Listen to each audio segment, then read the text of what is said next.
mulai perlahan, mulai Matahari, Hero, itu semua saya lakukan hal yang sama. Makanya kalau di dunia deodoran saya dinamakan raja deodoran, Pak. Player ataupun yang menguasai pasar adalah perusahaan-perusahaan multinasional bahkan internasional yang masuk ke negara kita. Nah, kita rindu, Pak, ya, bahwa kita jangan sampai terus terjajah terus oleh mereka.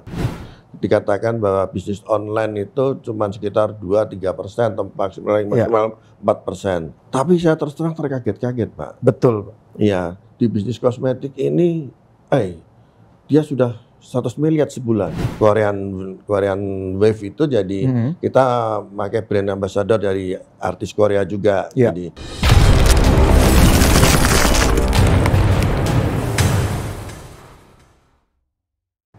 teman-teman sahabat retail, kita ketemu lagi di acara Momentum.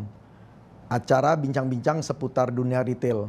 Hari ini kita bincang-bincang terhadap produk-produk yang masuk ke dunia retail. Nah, hari ini kita mendatangi tamu kita yaitu Pak Billy Hartono Salim.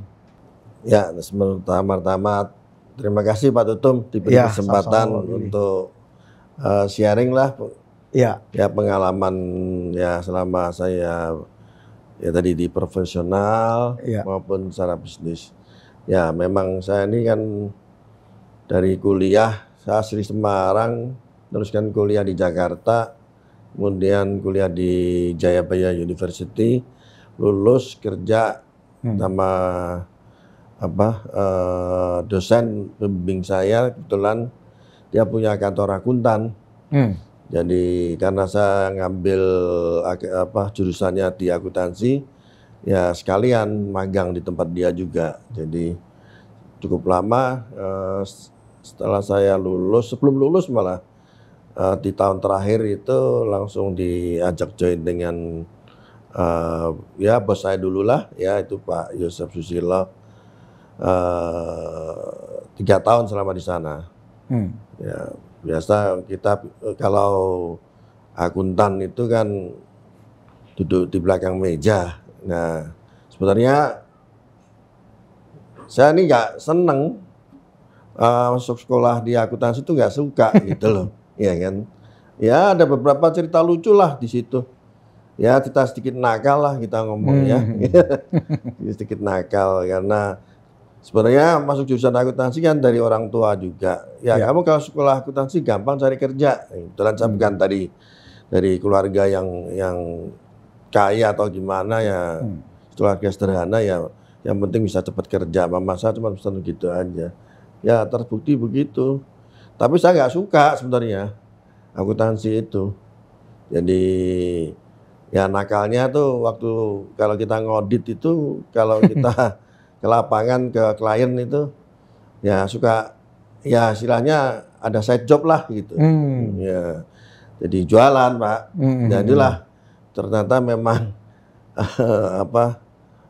naluri bisnis saya itu di sana. Intuisinya di situ, Pak, ya. Di sana. Jadi walaupun setelah itu singkat kata 3 tahun di kantor akuntan terus masuk di perusahaan asing, Pak.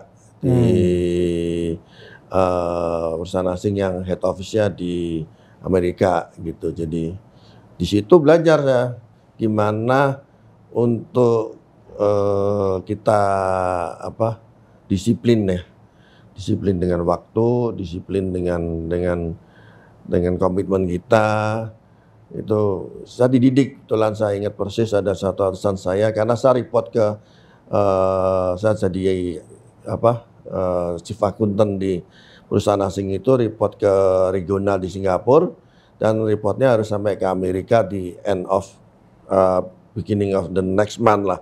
Jadi saya selalu kalau tanggal 25-26 tuh kerja tuh sampai jam 2 pagi, jam 3 pagi. Zaman itu belum ada seperti sekarang ini internet. Itu pakai pakai fax kali, Pak. Bukan fax lagi. Kalau report dulu bukan fax, pakai telex gitu loh. Telex ya. Seperti gitu. Jadi bikin laporan keuangan tuh sampai jam 2, jam 3 pagi itu. Nah, itulah yang mendidik saya. Karena diajarin saya sama atasan saya yang dari Singapura itu, kita kita tidak boleh menunda pekerjaan kita. Yang hari ini kita selesaikan ya kita selesaikan. Nah, itulah pelajaran-pelajaran hal yang penting setelah kita lulus kuliah, kerja gitu ya. Dan ini diberikan tanggung jawab, itu hal yang sangat-sangat penting menurut saya.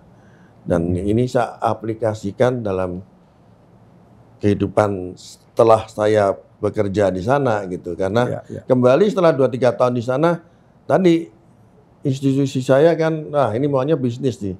Saya lihat suka nganterin teman saya kalau dari Semarang belanja ya, kulaan ngomong gitu ya, di pasar pagi. Saya suka nganterin. Jadi dari sana saya kenal dari beberapa prinsipal gitu loh. Dan bisnisnya dari teman saya ini kan distribusi barang-barang kosmetik. Nah, dari sana saya kenal, saya bosan lagi kan. Nah, ini saya udah hampir 3 tahun nggak bisa naik pangkat lagi karena atasan saya kan, direktur saya kan orang asing ya, orang bule gitu. Ya kalau saya ganti kulit baru bisa jadi bos, saya bilang itu. Akhirnya ya mulailah saya memberanikan diri. Terus terang saya kumpulin duit di sana, gajinya cukup lumayan di perusahaan asing. Itu tahun 79 saya lulus SMA, 83 saya lulus akuntansi. 86, 87 itu ya sekitar 88, 89 lah, itu saya mulai udah dapat duit lumayan lah. Zaman itu gaji 2 juta itu udah lumayan, itu lumayan. Nah itu saya jadikan modal saya. Terus untuk tadi udah kenal networknya, sourcingnya. Nah saya mulai cobalah jualannya di Jakarta, karena teman saya itu jualannya di Jawa Tengah, saya jualannya di Jakarta gitu. Pak, kalau boleh tahu dari seorang profesional, karena intuisi bisnisnya ada di bisnis, pilihannya ke kosmetik apa Pak? Ya itu karena teman tadi suka nganterin. Kulakan itu? Iya, kulakan itu. Oh, kulakan itu. Apakah karena memang selain teman lihat teman kulakan ke produk-produk kosmetik, atau memang Pak Billy juga melihat sebenarnya kosmetik ini peluang juga Pak untuk selain ke teman itu Pak? Iya pasti. Saya ini sebagai karena mungkin dulu kan cari duitnya susah ya. Saya bukan dari keluarga yang cukup atau enggak, itu sama saya enggak. Jadi saya kuliah aja bayar sendiri Pak. Jadi bukan orang tua yang biayain gitu ya. Jadi saya tahu wah ini yang ambil risikonya sedikit. Nah, saya lihat itu kalau kita bisnis retail, Pak, ya kan, itu jualan ke toko-toko itu kan kecil-kecil angkanya, Pak. Ya, dan pasti risiko untuk nggak terbayarnya itu ada, tapi kecil sekali. Ya, itu nomor 1.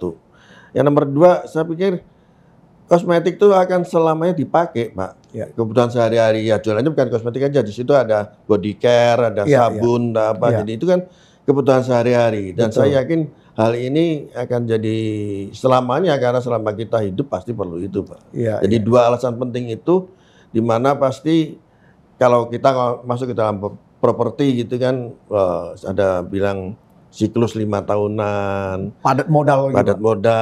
Nah, kalau kayak gini kan enggak. Bisnisnya hanya satu sebenarnya.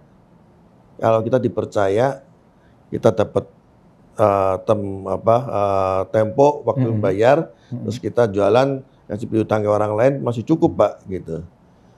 Tujuannya saat itu membuat kosmetik pun langsung masuk ke modern trade, atau masih pasar bebas yang di luar modern trade Pak? Karena saat itu kan modern trade belum terlalu ramai Pak. Ya, nah ini cerita yang menarik juga Bapak tanya soal ini ya. Jadi karena tuh gini, orang pasar pagi kita tahu pada tahun 88, 89 itu kan yang sangat tradisional sekali, Pak. Betul, Pak. Ya. Dan mereka tuh tidak mau supply ke supermarket karena dengan birokrasi yang sangat rumit lah. Tukar faktur, ngirim barang, ya kan. Nah, kebetulan saya nih ya mungkin punya background administrasi iya. gitu apa. Nah, saat mulai malah saya sasar tuh malah modern trade, Pak. Iya. Iya. Di situ melihat peluang, Pak. Melihat peluang. Jadi saya mulai bikin perusahaan itu sendiri. Saya sebagai salesman, saya sebagai ya bos, ngirim sendiri. Pegawai cuma 3 atau 4 orang, Pak. Ngorder sendiri ke Hero, Pak, zaman itu. Iya. Karena sangat terbatas juga modern trade saat itu, Pak. Iya.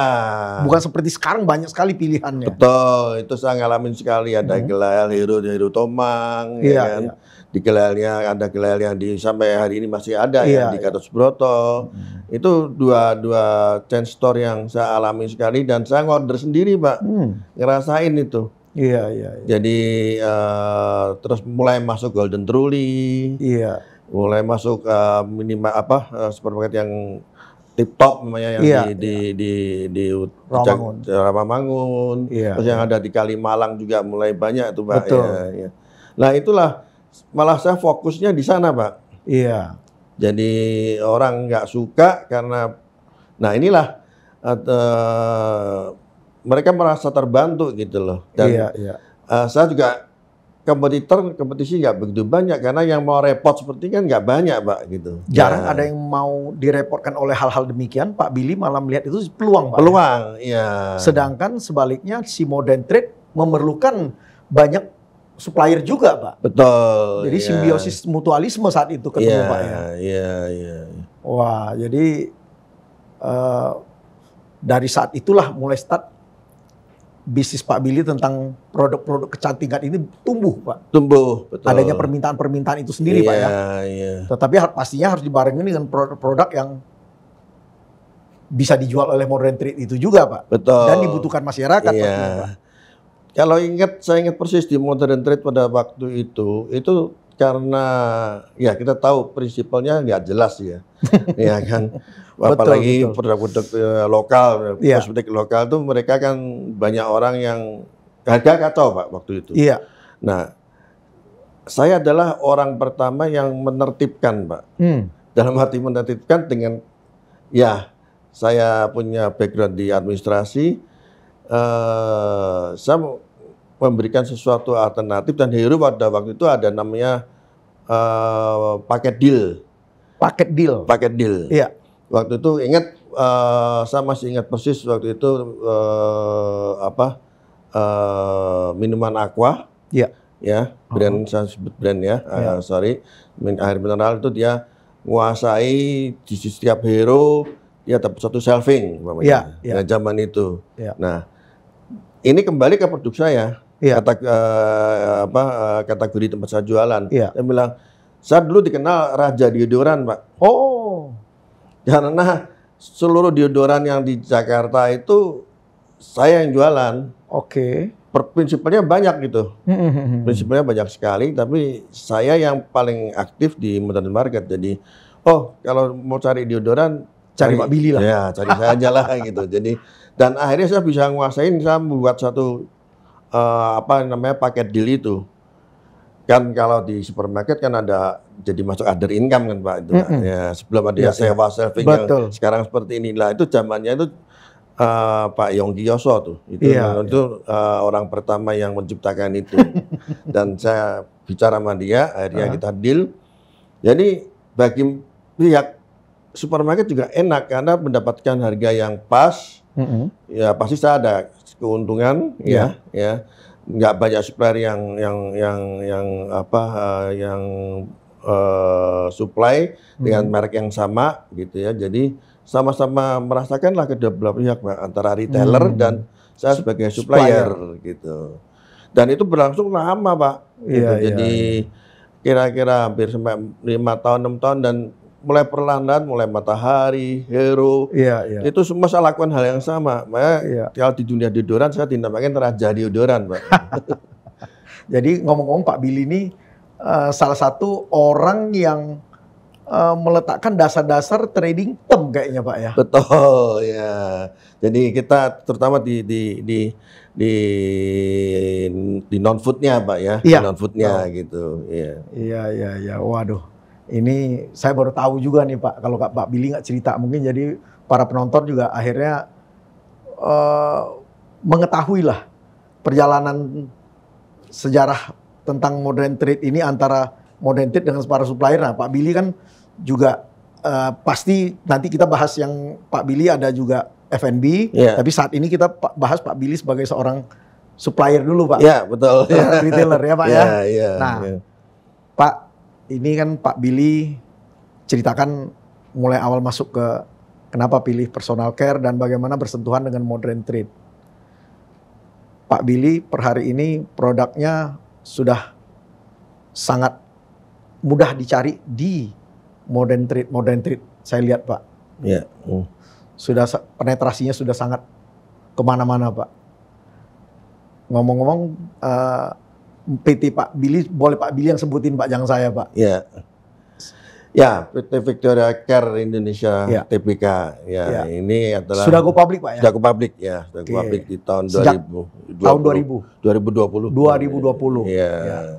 Jadi dari keinginan peluang itu akhirnya dalam kurun waktu Pak Billy mulai merangkak coba-coba memproduksi sampai sekarang akhirnya sudah go public. Nah, sekarang ini banyak berapa varian, Pak, kira-kira produk dari Victoria Care ini, Pak? Iya, sekitar 600 sampai 700 SKU. 600 SKU, Pak, ya? Iya. Waduh, tidak. Mulai dari ujung rambut sampai ujung kaki. Iya, Pak? betul. Tapi lebih konsentrasi kayaknya produk perempuan semua, Pak, ya? Iya, ada. Yang laki juga ada, cuma masih sedikit. Lebih sedikit, Pak, ya? Iya. Pak, kalau kita lihat Victoria Care ini kan perusahaan yang konsentrasinya di kecantikan. Yeah. Kalau Pak Billy melihat produk-produk sejenis kan memang juga banyak kompetitornya, Pak. Iya. Pak Billy melihat ini satu tantangan atau apa, Pak Billy? Iya. Tentang produknya, Pak. Setiap bisnis pasti mempunyai tingkat kesulitan masing-masing ya. Tapi kalau di dunia personal care, kosmetik ini memang luar biasa. Dulunya kan kita ingat bahwa memang player ataupun yang menguasai pasar adalah perusahaan-perusahaan multinasional bahkan internasional yang masuk ke negara kita. Iya. Nah, kita rindu, Pak, ya, bahwa kita jangan sampai terus terjajah terus oleh mereka. Dulu kita ingat ada beberapa brand yang sudah terkenal mulai menurun. Iya. Tapi sekarang udah ya belum banyak, sekarang lebih banyak perusahaan-perusahaan baru, terutama di 2 tahun terakhir ini, Pak, yang karena kena pandemi banyak perusahaan-perusahaan kosmetik yang sifatnya seperti startup, itu anak-anak muda. Iya. Dan itu bermunculan beberapa brand yang luar biasa dan banyak sekali, Pak. Dan mereka melakukan maklun atau tooling ke tempat-tempat lain ataupun ambil dari negara lain, import dari negara lain dan didaftarkan di BPOM di negara kita. Itu luar biasa sekali, Pak. Jadi kenapa saya lihat itu? Karena memang Gen Z ini kan memang tumbuhnya luar biasa, Pak. Ya, kebutuhan ini nggak bakal habis, Pak. Dan kita sandang pangan itu papan itu udah terpenuhin lah ya negara kita ya. Jadi pasti akan mereka yang diperhatikan adalah mulai masuk ke kesehatan, kesehatan dan lifestyle, Pak. Lifestyle ini salah satunya adalah ya ini kosmetik. Gitu. Dan dengan anak-anak muda sekarang yang tumbuhnya luar biasa dan bisnis ini tumbuh dan kompetisinya luar biasa hebat juga, Pak. Gitu. Jadi Pak Billy tidak takut dan ataupun tidak ambil pusing walaupun banyak kita nih diserbu berbondong-bondong oleh produk kosmetik atau kecantikan dari luar, Pak, ya. Ya. Selama mungkin masih ngikutin aturan main, saya kira itu, Pak. Harusnya begitu. Kita nggak usah takut karena saya dengar kira-kira 6 bulan yang lalu beberapa teman dari retailer malah ngomong, jadi yang lokal nih udah menunjukkan taringnya nih Pak 2 tahun terakhir ini. Jadi ini hal yang menarik dan kita happy Pak, ya kan. Jadi apa produk-produk dalam negeri ini bisa bersaing lah. Dan apabila mereka bisa eksis, nah saya berharap mereka bisa eksis karena biasanya kalau mereka nggak bisa ngikutin tren atau apa ya nggak lama juga ya seperti ganti lagi tumbuh mati ganti lagi seperti banyak seperti itu sih Pak. Jadi inovasi mungkin Pak ya kalau di produk demikian Pak ya. Ya, inovasi adalah nomor satu Pak. Kuncinya Pak ya. Kunci ya. Dan kita harus ngikutin tren apa yang sedang in di dunia luar dan kapan kita harus bisa mengestimasi kapan bisa masuk ke pasar dalam negeri kita gitu. Karena tetap kosmetik base-nya masih tetap dari negara-negara maju ya, dari Eropa, dari Amerika, atau sekarang mungkin Korean juga lagi ngetren ya dari Korea. Jadi apalagi dengan Korean wave-nya mereka itu sangat memengaruhi produk-produk kosmetik dari negara di dalam negeri kita sendiri gitu. Kalau boleh tahu Pak, pangsa pasar kita ini dikuasain oleh produk dalam negeri berapa persen Pak? Ada datanya Pak? Datanya sih gini, contoh data ini agak sedikit bias Pak ya. Dikarenakan yang online pun ini kalau saya dengar dari sahabat kita Pak Yonggi itu dikatakan bahwa bisnis online itu cuma sekitar 2-3%, maksimal 4%. Masih kecil. Masih kecil, ya. Tapi saya terus terang terkaget-kaget Pak. Betul. Iya, di bisnis kosmetik ini, dia sudah 100 miliar sebulan. Kita nggak tahu brandnya Pak.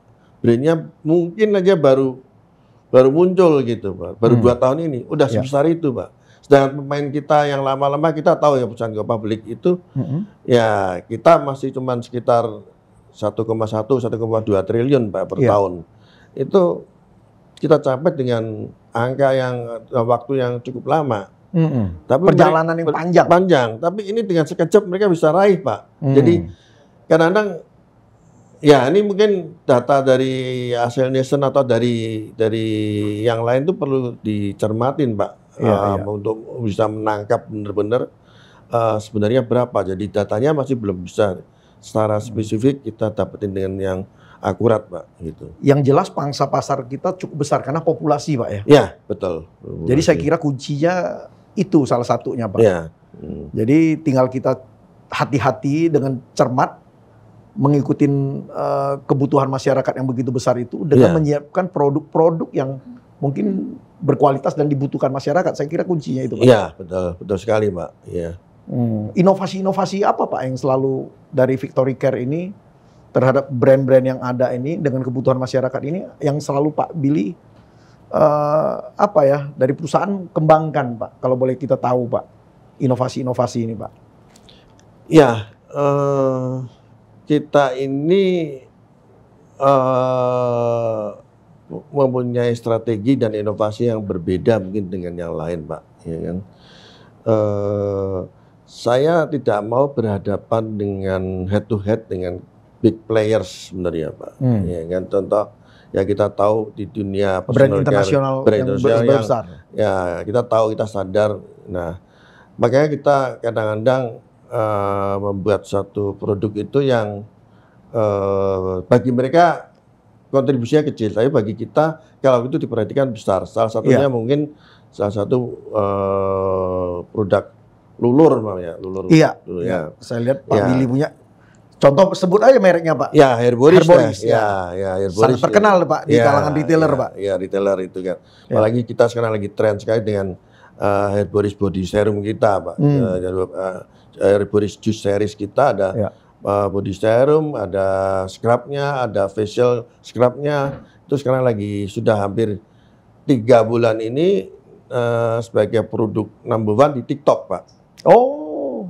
Jadi paling viral, paling tinggi. Jadi di sosmed pun ikut Pak TikTok gitu Pak? Ya, kita harus ngikutin Pak. Ikut tren Pak ya? Tren ya, walaupun kita sedikit agak terlambat, tapi kita berhasil di September, Oktober, November mungkin kita produk yang terlaris dan di kategori kosmetik ini brand Hercules itu jadi yang paling besar Pak salesnya gitu.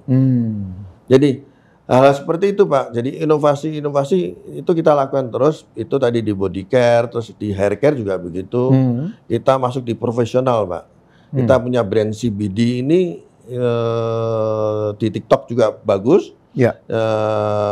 Di salon-salon juga kita mulai masuk dan dalam waktu 2 tahun ini kita bisa masuk ke 7.000 salon dan mulai masuk ke retail lagi dan tumbuhnya ratusan persen Pak gitu. Jadi itu hair care Pak, di hair care kita mulai masuk juga di brand New Face dengan skincare kita. Kita kemarin dengan apa?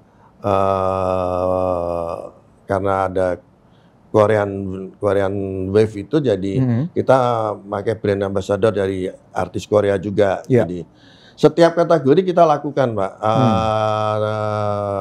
Hair care, facial, body care.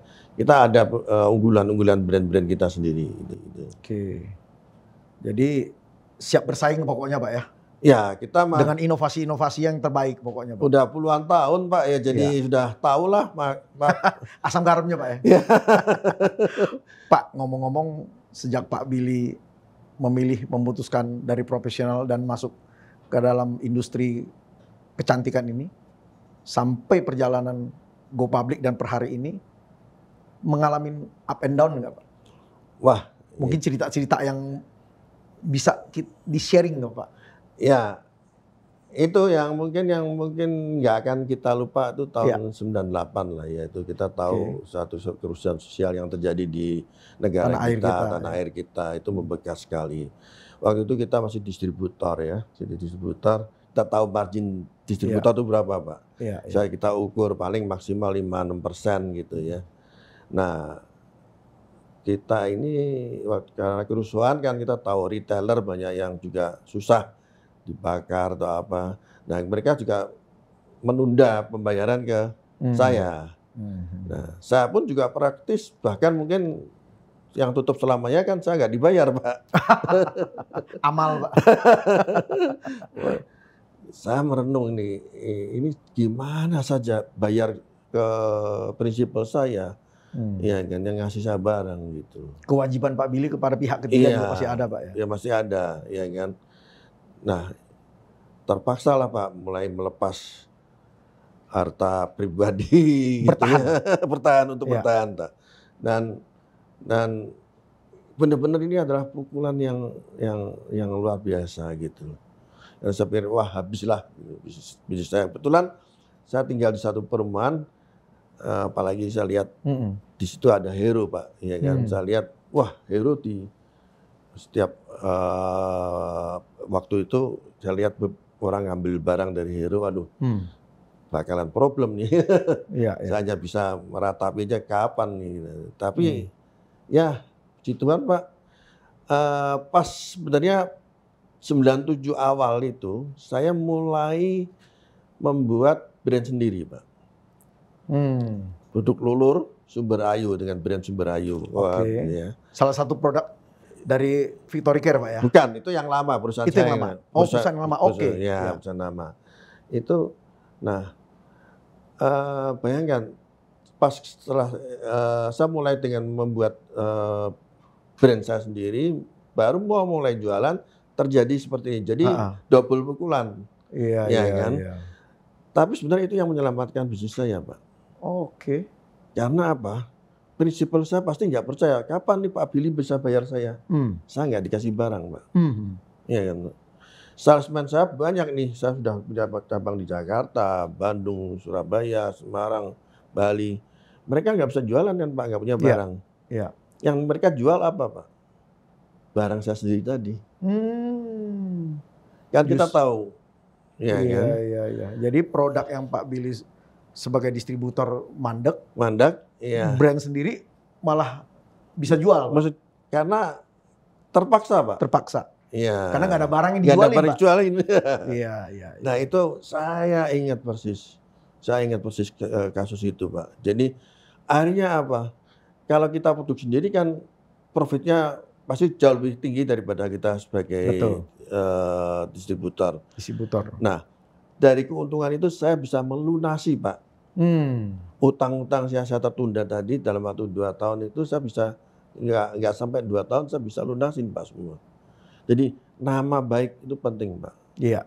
Saya ngomong terus terang, saya minta waktu karena saya juga kesulitan tidak bisa dibayar oleh pihak retailer. Kita tahu kondisi seperti ini, saya minta tolong di reschedule lah. Tapi dalam waktu 2 tahun saya total semua saya bisa beresin, Pak. Jadi dari satu musibah menjadi berkah juga kadang-kadang, Pak ya. Blessing in disguise ya, Pak. Jadi, Iya. jadi itu adalah dulunya paling kontribusi jualan produk saya paling cuma 2-3%, kebalik, Pak. Jadi secara bertahap kebalik. Jadi akhirnya merek-merek sendiri jauh lebih besar daripada merek orang lain, Pak. Saat itu mungkin lihat peluang itu jadi dikencengin, Pak. Iya. Karena tadi nggak ada barang lain, Pak. Iya. Iya, fokus, Pak, gitu. Iya. Tim marketing, tim sales saya fokus gitu. Iya. Jadi kalau kita dalam posisi terinjak tuh biasanya kadang-kadang ya timbullah usaha. Satu inovasi dan daya juang yang pasti sangat luar berbeda. biasa gitu. Iya. Waduh. Itu tahun 98, Pak. Iya. Itu disitulah up and down masa-masa sulit yang dilaluin, Pak ya. Iya. Itu, tapi itu yang kedua yang pandemi kemarin. Kalau yang pandemi ini ceritanya lain, Pak. Ya pasti yang apa yang Pak Billy ceritakan hampir dialamin oleh semua teman-teman pelaku usaha pasti, Pak. Iya. Bagaimana cara meloloskannya itu yang masing-masing mempunyai situasi yang mungkin sedikit berbeda-beda. Ya, kalau yang pandemi ini kemarin ya tadi barusan kita cerita, saya habis dari Pontianak, ikut acara di sana di Singkawang, balik dengar berita ada COVID dari China. Kebetulan kan kakak ipar saya ini sebagai perwakilan office saya di China untuk pembelian bahan-bahan baku gitu ya. Nah, dia stay di Hong Kong.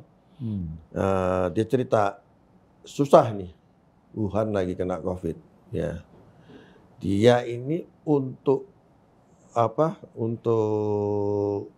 beli makanan harus ya nggak bisa makan di tempat restorannya di Hong Kong itu harus cuma take away aja.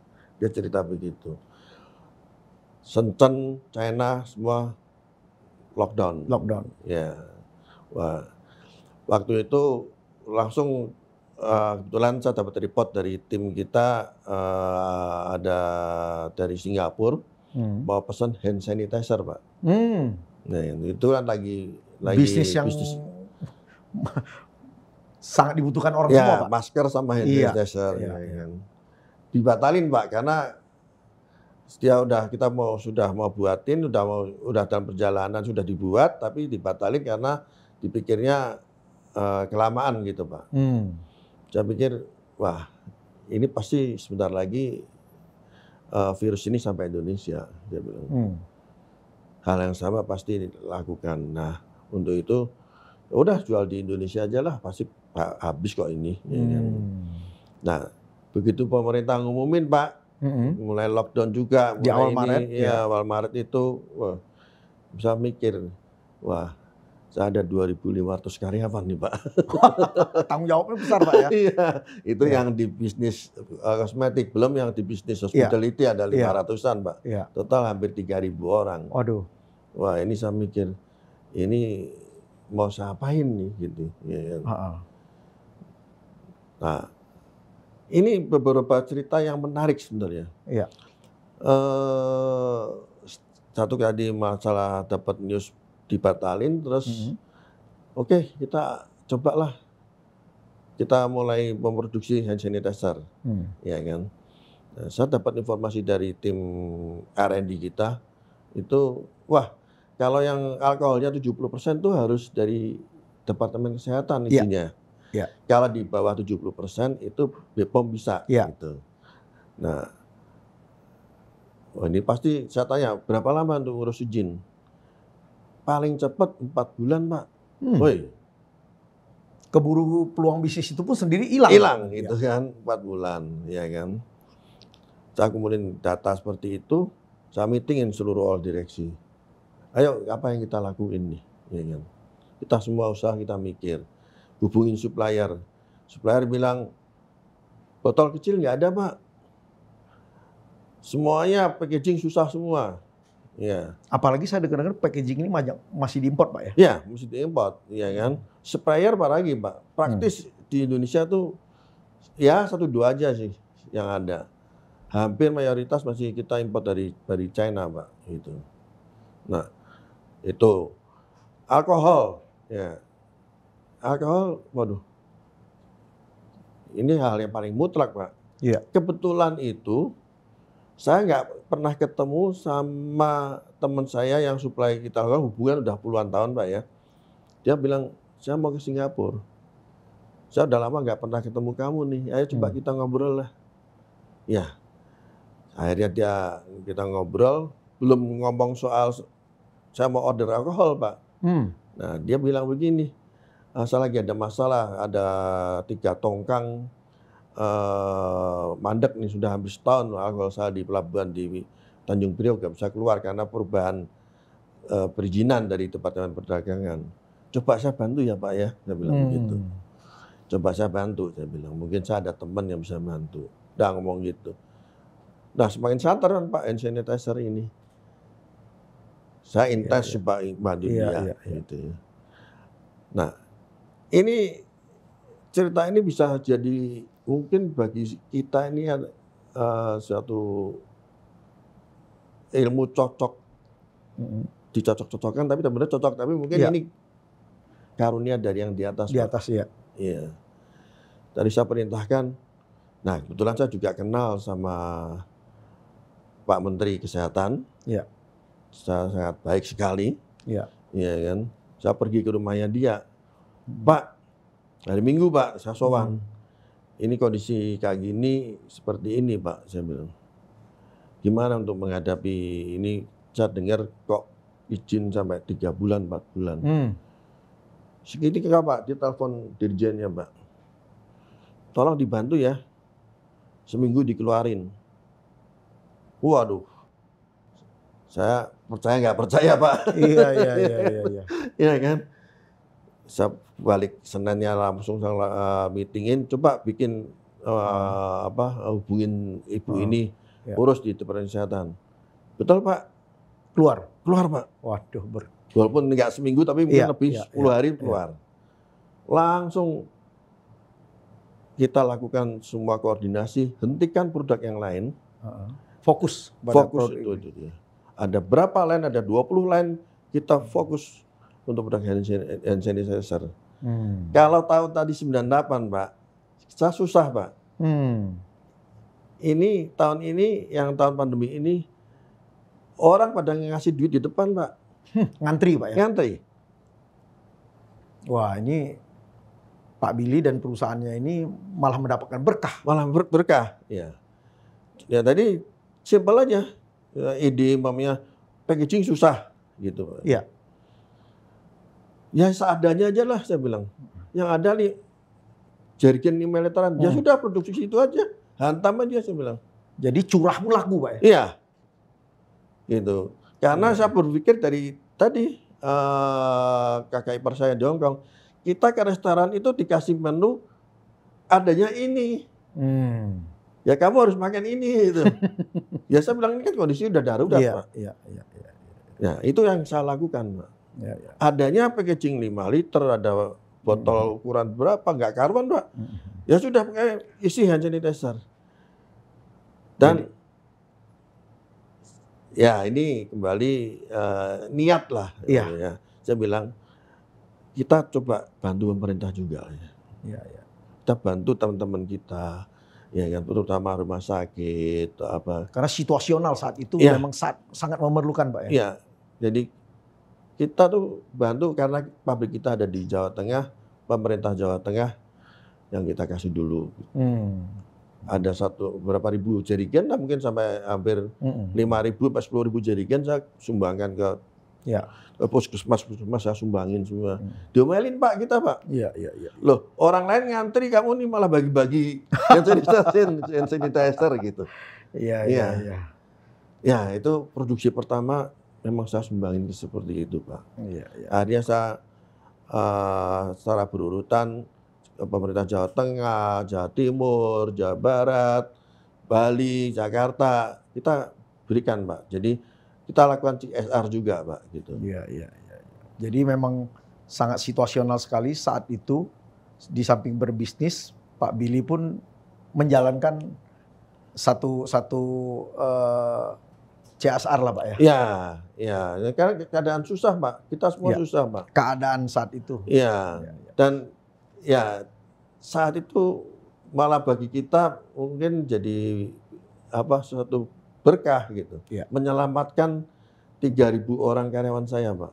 Iya, iya. Lolos lah Pak ya. Lolos. Tiap hari saya meeting Pak, Zoom meeting. Launching Iya, ini, launching itu. Iya, iya, Turun iya. gunung lagi Pak, udah lama nggak Karena turun memang gunung. saat itu dibutuhkan sekali komandan lapangan Pak ya. Iya. Pak Billy, Ya. tadi Pak Billy ini kan betul-betul ya sebelum go public pun ini kan perusahaan investasi lokal kan Pak ya. Iya betul. Dalam negeri Pak ya. Iya, iya. Nah Pak Billy tadi sedikit singgung sudah soal masalah bagaimana pada situasi tertentu juga butuh izin. Kosmetik ini kan penuh dengan regulasi dan aturan main Pak. Iya. Betul Pak ya? Betul Pak. Karena ini menyangkut kebutuhan bahkan kesehatan Iya. badan Pak ya. Iya. Mungkin Pak Billy bisa menceritakan ada hal-hal yang ya keterkaitan dengan regulasi Pak. Ya ini kan mana tahu bisa kalau memang itu ada satu masukan atau yang harus diperbaiki. Mungkin ini pesan-pesan kepada si regulator Pak. Kalau untuk BPOM perubahannya sangat drastis Pak ya. Memang saya mulai tadi cerita kita tahun 80-an yang lama sekali ngantri untuk kita daftar itu butuh sampai 6 bulan. Iya, iya. Saat ini memang relatif jauh lebih cepat Pak, lebih bagus dan selama sepanjang kita ini memenuhi persyaratan-persyaratan yang dibutuhkan oleh BPOM gitu. Jadi cuman kembali kepada di industri ya, untuk melindungi industri dalam negeri ya yang saya ingin ingatkan adalah yang tadi banyak brand-brand baru itu yang dengan cepat ya kita ngomong secepat kilat tumbuhnya tapi bukan produksi dalam negeri kita Pak. Nah ini tolong lebih hati-hati karena ini pengalaman aja Pak. Saya mau ekspor ke China aja susahnya bukan main Pak. Iya. Mereka sangat strict untuk melindungi konsumennya dan melindungi marketnya mereka. Jangan kita dengan mudah berbondong-bondong masuk Pak gitu. Dan ini ya mohon dari sisi regulator pemerintah. Kita tidak cengeng. Ya. Tetapi kita juga perlu satu pertarungan yang fair. Iya, betul. Maksudnya itu Pak ya? Iya, itu, betul. Jadi saya kira ini pesan-pesan dari seorang industriawan seperti Pak Billy ini dari Victory Care Indonesia Tbk Pak. Iya. Mungkin bukan meminta protek yang sesuatu yang berlebihan Pak. Iya, betul. Tetapi lebih kepada untuk bagaimana satu pertarungan itu dibuat se-fair mungkin Pak ya. Betul, ya. Jadi ya kalau kita ngomong-ngomong berlebihan sedikit, mau melindungi pun boleh lah Pak. Iya. Karena memang kita harus menjaga negeri kita. Iya. Dari kebutuhan masyarakat kita yang kalau bisa semungkin harus dilihat bahwa produksi dalam negeri juga bisa mengisi sebetulnya Pak. Iya. Jadi biar industri dalam negeri tumbuh lebih cepat lagi Pak gitu. Iya. Saya kira setiap negara juga pasti punya aturan lain yang secara tidak tertulis kadang-kadang. Betul Pak. Iya. Bagaimana cara melindungi industri dalam negerinya dan melindungi si konsumennya. Betul, ya betul sekali. Iya. Karena ini juga tidak sulit untuk dibuat di dalam negeri sekarang Pak ya. Ya sulit sekali Pak. Ini teknologi sekarang kita jauh lebih maju Pak dari dulu Pak gitu. Iya. Tinggal beli alat lah sebetulnya dan R&D yang kuat Pak ya. Pak Billy, terhadap inovasi layanan dan pemasaran terhadap produk-produk dari Victory Care, mungkin Pak Billy bisa sedikit jelaskan kepada kita Pak. Ya, beberapa hal kita lakukan pembukaan Oma Herboris Pak. Oma Herboris itu kita sebelum pandemi memang kita sangat agresif sekali masuk ke mal-mal maupun ke satu komunitas-komunitas yang yang kita anggap trafiknya cukup baik. Contoh itu di beberapa area, misalnya di Bali, Pak. Bali itu kan benar-benar suatu market yang berbeda. Di situ banyak turis, jadi kita buat suatu produk yang khusus untuk turis, Pak. Nah, ini salah satu produk kita itu Herboris Body Butter itu adalah salah satu produk yang menjadi produk oleh-oleh yang biasanya must have atau dibeli oleh para turis untuk dibawa pulang ke negaranya. Itu ke negara waktu itu sebelum pandemi, turis kita yang datang dari China kan banyak sekali, Pak. Jadi mereka itu beli produk kita, Pak. Ya, kita kemas dengan baik sebagai produk oleh-oleh. Menjadi buah tangan untuk kembali ke negara. Ya, mereka belinya sampai kartonan, Pak. Waduh. Untuk dijual balik lagi di sana gitu loh.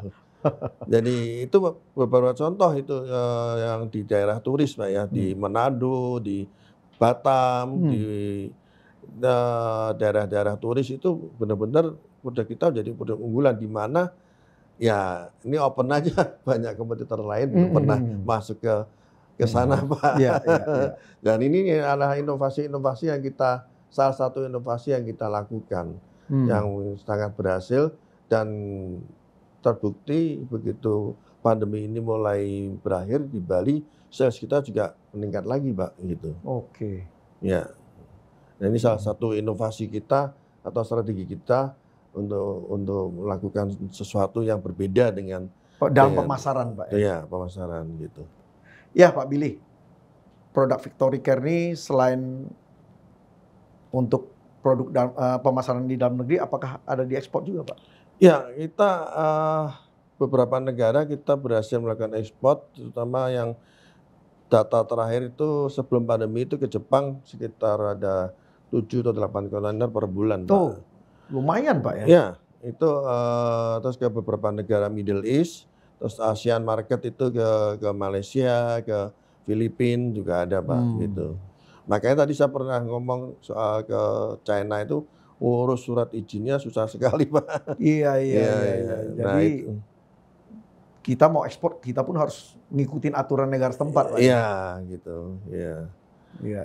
Nah, itu yang beberapa negara Middle East sampai Afrika juga ada, Pak, gitu. Ya, mudah-mudahan nanti penetrasinya bisa hampir seluruh dunia, Pak. Ya, saya doakan, Pak. Ya. Ya, Pak Billy. Pasti produk yang begitu banyak, begitu disukai masyarakat juga, Pak. Penghargaan-penghargaan apa yang sudah didapat oleh produk-produk dari Victory Care, Pak? Yang terutama adalah brand Herboris dan brand Miranda, Pak. Kita sudah 6 tahun terakhir ini menjadi salah satu brand yang dapat award dari satu badan marketing, ya, Pak, ya. Itu sudah 6 tahun sebagai produk yang terutama. Kalau Herboris minyak zaitun series kita, itu nomor 1 di Indonesia, Pak. Kalau Miranda tuh di hair color kita. Dan terakhir dari tahun ini yang bulan September itu kemarin kita dapetin dari TikTok Award juga, Pak. Ya. Jadi produk yang paling laris di versi mereka gitu. Iya. Wah, jadi penghargaan-penghargaan begitu banyak juga yang didapat oleh Victory Care terhadap produk-produknya, Pak, ya? Iya, betul. Makasih. Ya. Ya, Pak Billy panjang lebar sudah menceritakan soal industrinya, Pak. Ya.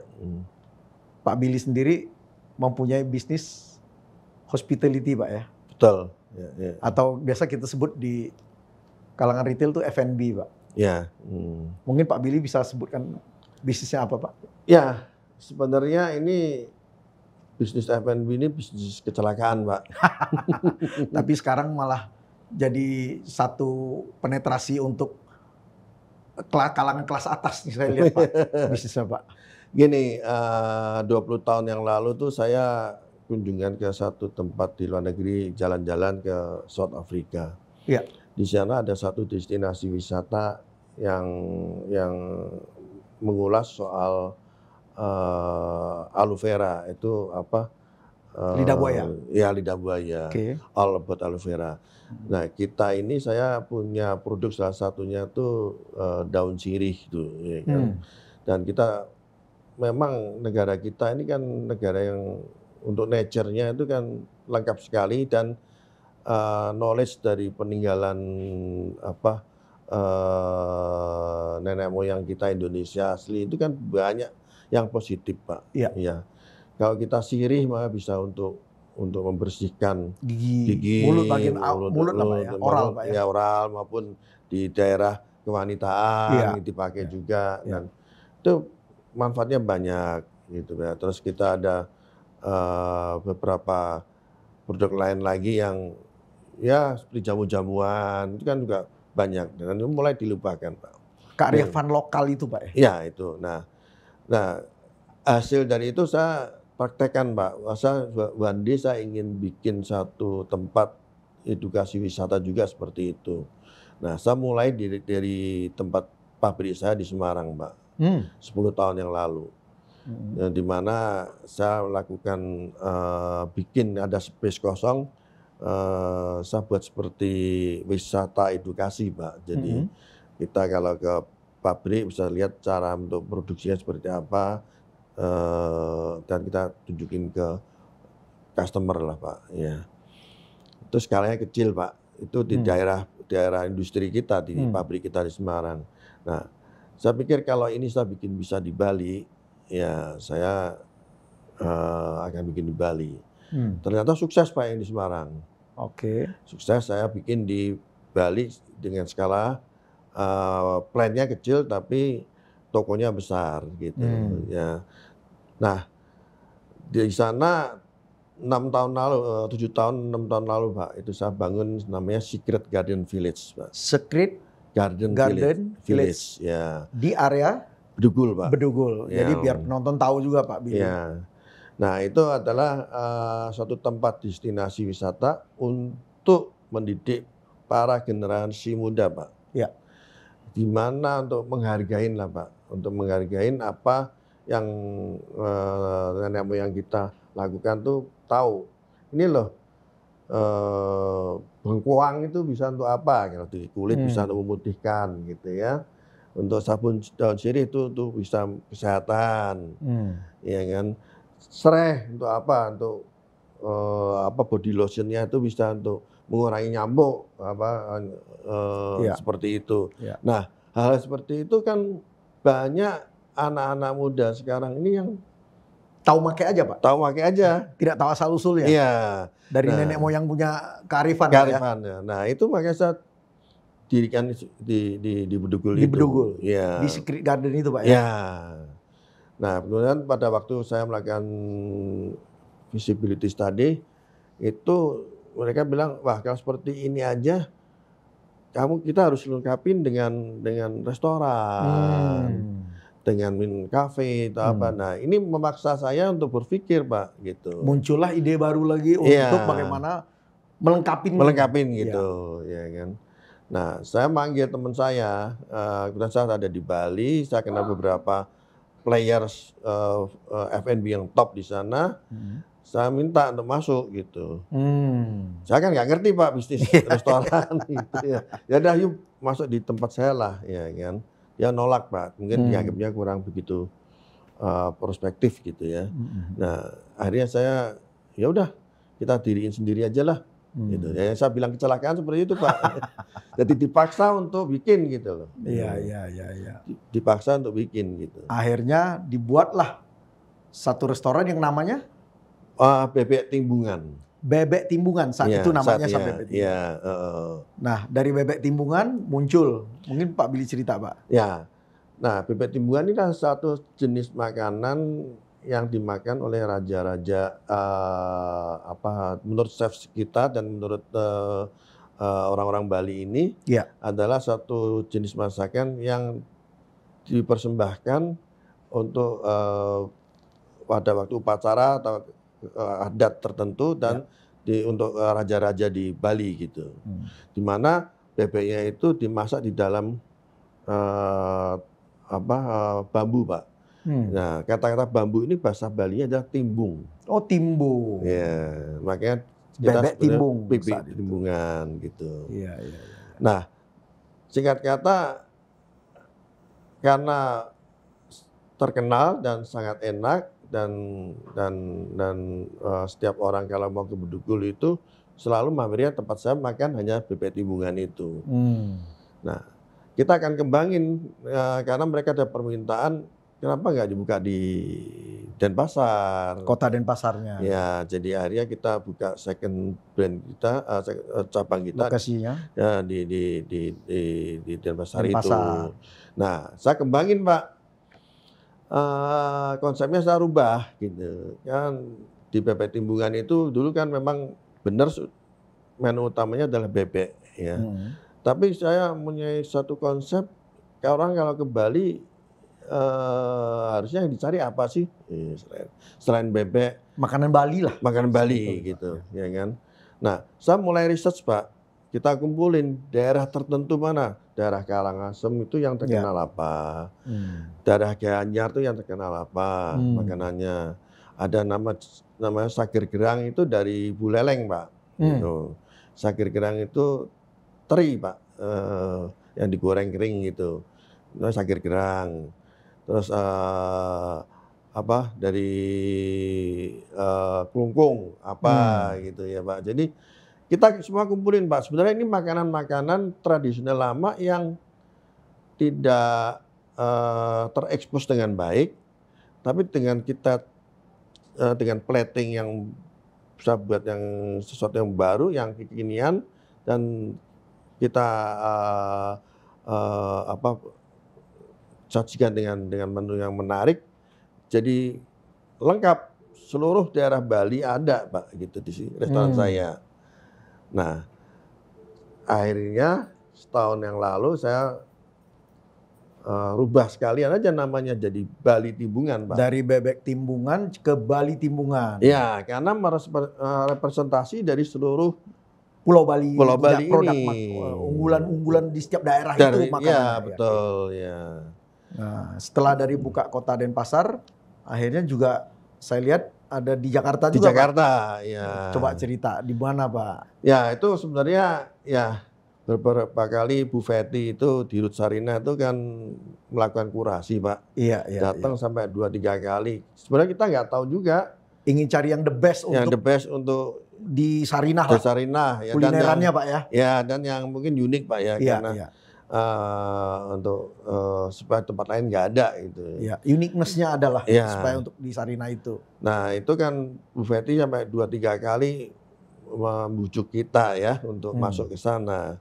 Akhirnya dengan berbagai pertimbangan sampai kita pertama sudah nyerah dulu. Ya kan, karena situasi masih Covid, Pak. Iya. Kita nggak tahu kapan berakhirnya. Iya, berakhirnya. Akhirnya dikasih semangat sama Bu Fetty, ya sudah akhirnya kita join dengan support Bu Fetty juga itu. Saya lihat tempatnya cukup ideal sekali Pak di lantai dasar Pak ya. Iya, betul. Ya, jadi teman-teman penonton kalau belum mencoba itu harus dicoba Pak. Di Bali Timbungan yang ada kalau di Jakarta di Gedung Sarinah. Jadi ini sesuatu yang sangat beda kalau saya lihat Pak. Ya, sangat beda ya, karena kita lengkap dan benar-benar otentik Pak ya. Iya. Saya udah beberapa kali makan Pak. Ya, makasih Pak. Ya Pak Billy.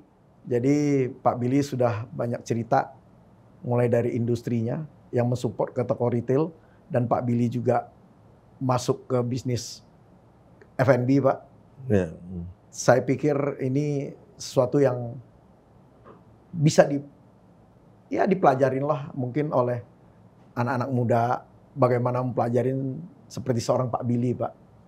Kalau ingin berkarir, ingin menjadi entrepreneur, melihat peluang, intuisi, saya pikir ini sangat baik sekali Pak untuk satu edukasi Pak. Nah, Pak Billy saat ini sudah ada berapa karyawan Pak di dalam grupnya Pak Billy Pak? F&B maupun di Victoria 3.000-an Pak. 3.000-an Pak ya. Mungkin nilai-nilai apa Pak yang Pak Billy tanamkan terhadap tim dan para staf gitu Pak? Ya, kalau di tempat kita ini culture company saya adalah kekeluargaan Pak. Ya, saya selalu men-treat memperlakukan karyawan saya itu sebagai suatu keluarga, sebagai anak-anak saya, dan ini yang saya utamakan karena mereka bekerja untuk kita, bukan hanya untuk saya, tapi juga untuk keluarga mereka sendiri. Jadi saya harus mengetahui juga apa yang terjadi walaupun nggak secara detail, tapi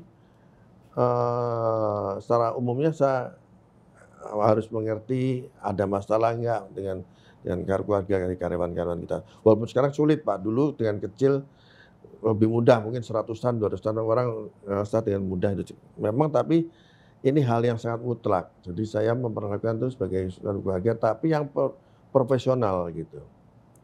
Jadi budayanya seperti itu, kekeluargaan. Contoh ya misalnya kita itu dikenal ada namanya pejuang Pak. Ya, pejuang dari Victoria Care Indonesia gitu. Itu mungkin yang ikut saya mungkin sudah hampir 25 tahun, 30 tahun Pak. Ya. Dan seperti itu saya anggap keluarga sendiri Pak. Mereka anaknya kuliah, ada apa ya, sepanjang saya masih bisa bantu, saya bantu gitu.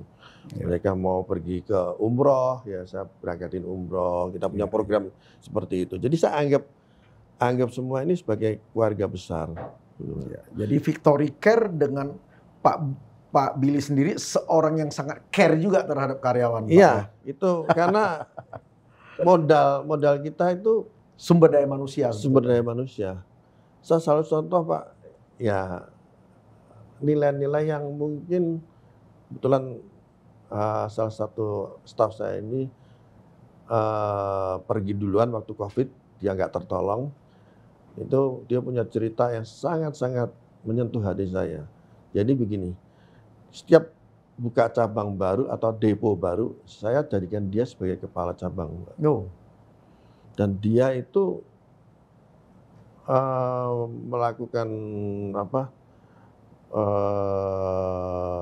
training kepada teman-teman dia yang baru atau karyawan yang baru dengan baik sekali. Dia bilang, jangan sekali-sekali mengambil barang perusahaan ini. Langkahi mayat saya dulu. Wah. Sampai segitunya Pak. Karena apa? Karena saya tuh men-treat seluruh mereka itu seperti itu. Jadi ini yang hal yang sangat ya saya dapetin dari mereka aja juga. Nilai-nilai itulah yang saya kira sangat membuat perusahaan ini menjadi kuat, saya kira Pak. Ya, itu adalah sangat-sangat modalnya Pak. Modal yang gitu. SDM nomor 1 Pak. Gitu. Yang kedua adalah saya menerapkan apa namanya 3S Pak. Smart, Speed, Simple. Smart, Speed, Simple Pak. Ya. Jadi dulunya 3S juga, cuman speednya nomor 1 Pak. Speed, Smart, Simple. Nah tapi setelah speednya kecepatannya itu kadang-kadang ngawur Pak. Nah ini yang mungkin yang anak-anak muda ini harus sedikit hati-hati gitu. Ya, kadang-kadang kita kalau mikirnya nggak terlalu cerdik, speednya cepat kecepatan bisa kejeblos Pak. Gitu. Nah akhirnya setelah 3S itu 4-5 tahun saya terapkan, saya rubah jadi smartnya nomor 1. Jadi kita melakukan sesuatu itu harus smart dulu. Smart dulu. Terus baru speed dan jangan birokrasi terlalu banyak, simpel aja. Gitu. Kalau tidak begitu, itu kita nggak bisa ngikutin perkembangan zaman Pak. Jadi perubahan atau change itu setiap hari berubah. Perubahan itu kalau kita nggak bisa dalamin, ya kita nggak lakuin, ya kita akan ditelan oleh perubahan itu sendiri. Setuju Pak. Itu yang terjadi, apalagi di industri kosmetik dan body care ini yang benar-benar sangat kompetisinya sangat hebat Pak. Iya. Jadi itu inovasi harus tetap jalan terus. Kalau inovasi kalau tidak speednya nggak jalan, ya kita ketinggalan, Pak. Itu hal yang sangat penting sekali, mungkin sangat relevan dalam situasi seperti ini. Iya, ya. Ya, saya kira Pak Billy, terima kasih sekali atas edukasi dan inspirasinya bagi para penonton kita di acara Momentum ini, Pak Billy. Sekali lagi saya ucapkan terima kasih Pak Billy. Ya, atas terima kasih sama-sama waktunya. Pak Tutum. Ya, semoga sukses juga dengan Sama-sama acaranya. Pak Billy. Ya, terima Terima kasih. kasih, Pak. Ya.